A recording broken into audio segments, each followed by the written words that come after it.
రాధే రాధే, నేను మీ ఆస్ట్రోరితి.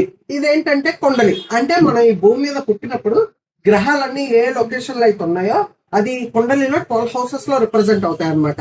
ఈ కొండలిలో వచ్చేసి మొత్తం 12 హౌసెస్. ఫస్ట్ హౌస్ ని లగ్న కొండలి అంటారు. అంటే మన ఫిజికల్ అపీరెన్స్, మన ఫిజికల్ బాడీ, మన ఆలోచన విధానం అదంతా ఫస్ట్ హౌస్ రిప్రజెంట్ చేస్తుంది. అదే విధంగా సెకండ్ హౌస్ వచ్చేసి ధనభావ అంటారు అనమాట. సో అంటే సెకండ్ హౌస్ లో ఏంటంటే మన ఓవరాల్ వెల్త్, మన యొక్క సేవింగ్స్ అదంతా రిప్రజెంట్ అయితే అనమాట.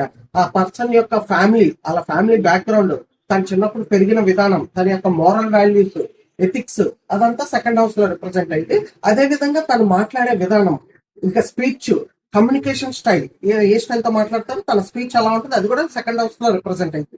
ఇంకేంటంటే ఫుడ్ హ్యాబిట్స్, వాళ్ళ ఫుడ్ ఏ విధంగా తీసుకుంటారు అదంతా కూడా సెకండ్ హౌస్ రిప్రజెంట్ చేస్తారు.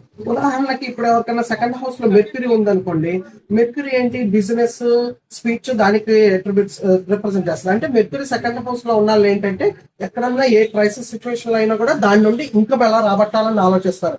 అంటే దీపావళి టైంలో బాంబులు పేలుస్తుంటే బర్నాలు, బ్యాండేడ్ అమ్మి ఇంకా రాబట్టాలనుకుంటారు. లేదా ఉల్లిపాయల క్రైసిస్ వచ్చినప్పుడు ఉల్లిపాయలు సేల్ చేద్దాం అనుకుంటారు. వాటర్ క్రైసిస్ వచ్చినప్పుడు వాటర్ సేల్ చేద్దాం అనుకుంటారు. వాళ్ళతో అలా ఉంటది అనమాట. కంప్లీట్ బిజినెస్ అప్రోచ్ తో ఉంటది. అదే విధంగా మూన్ సెకండ్ హౌస్ లో ఉందనుకోండి, మూన్ ఏంటంటే ఎమోషన్ అనమాట. అంటే వాళ్ళకి ఫుడ్ మీద బాగా ఎమోషన్ ఉంటది. ఏదైనా హ్యాపీనెస్ గా ఉన్నా, సాడ్ గా ఉన్నా కూడా డిఫరెంట్ డిఫరెంట్ ఫుడ్ ఐటమ్స్ చాలా ఎమోషనల్ గా ఫీల్ అవుతూ తినడానికి ఇష్టపడుతూ ఉంటారు అనమాట.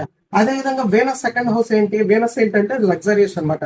సెకండ్ హౌస్ లో వీనస్ ఉన్న వాళ్ళకి ఏంటంటే వాళ్ళు బాండ్ విత్ సిల్వర్ స్పూన్ అనమాట. Complete luxury life, rich life, second hand items అసలు ఇష్టపడరు. ఏదన్నా కూడా చాలా చాలా కంప్లీట్ రిచ్ లైఫ్ గా ఉంటది అనమాట వీనస్. అదే విధంగా రాహు సెకండ్ హౌస్ లో ఉన్న వాళ్ళు ఏంటంటే, రాహు ఏంటంటే అబ్సెషన్ అనమాట. సో మనీ మీద కంప్లీట్ అబ్సెషన్ ఉంటది అనమాట వాళ్ళకి. సో ఇదే విధంగా సెకండ్ హౌస్ లో ఏ రాశి అయితే ఉంది, ఆ రాశి అధిపతి ఎక్కడ ఉన్నాడు, ఏ ప్లానెట్స్ ఉన్నాయి, ఇంకా సెకండ్ హౌస్ మీద ఏ ప్లానెట్స్ ఆస్పెక్ట్ ఉంది అంటే దృష్టి ఉంది, దాన్ని చూసుకొని దాన్ని బట్టి డిస్కస్ చేసుకోవచ్చు అనమాట. ఇదే విధంగా మన ఫ్యూచర్ లో డిఫరెంట్ డిఫరెంట్ హౌసెస్ లో ఏ ఉన్నాయో మనం డిస్కస్ చేద్దాం. Please subscribe to my channel ఆస్ట్రోరితి కార్, యూట్యూబ్, ఇన్స్టాగ్రామ్ అండ్ ఫేస్బుక్. శివాయ గురువే నమః.